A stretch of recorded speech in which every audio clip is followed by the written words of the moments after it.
প্রভুজি বলছেন, আমি ধার্মিক লোকেদের জন্য নই, কিন্তু মন্দ লোকের মন পরিবর্তনের জন্যই পৃথিবীতে এসেছি। যারা অসহায়, দুর্বল, যারা প্রভুকেই নির্ভর করেছে, আমি তাদেরই সেবক, তাদেরই সখা। ধর্ম আমার পেশা নয়, ধর্ম আমার জীবন। তাই অসংখ্য জীবনের দায়িত্বে আমি সচেতন ও স্থির প্রত্যয়ে নির্ভীক। যে সত্য আমার শিরা উপশিরায় প্রবাহিত, যে ঈশ্বর আমার সমগ্র ধমনীতে প্রজ্বলিত, তা নিছক অনুমান বা তাত্ত্বিক বলি কেমন করে?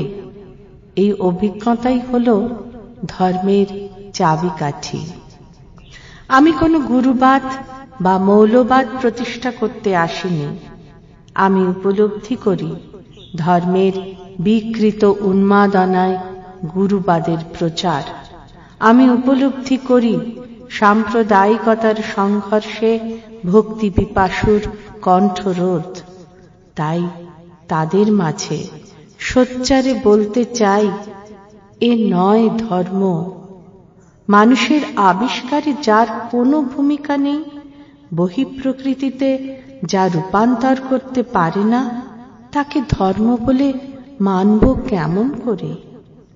আমি চাই সবাই জানুক মানুষের শাশ্বত অধিকার, চিনুক তাদের সত্যকার স্বরূপ, যার আলো হতে বেরিয়ে আসবে সম্প্রদায় মুক্ত সুস্থ সাবলীল জীবন, যাকে ধর্ম শেখাতে হবে না।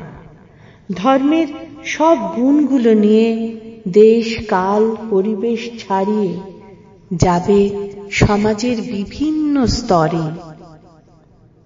মনে রাখবে, যোগী বিশ্বাস করে সৃষ্টিতে। এ হল দিব্য জীবনের সৃষ্টি, যা আলো দেবে ভবিষ্যৎ প্রজন্মকে।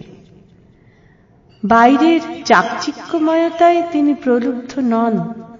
এসব তাঁকে তার লক্ষ্য হতে সরাতেও পারবে না। আমি এখানে রয়েছি নিরবধি সেই সৃষ্টিকর্মে ব্যাপৃত। এই কর্মে আমি আপনাতে তৃপ্ত।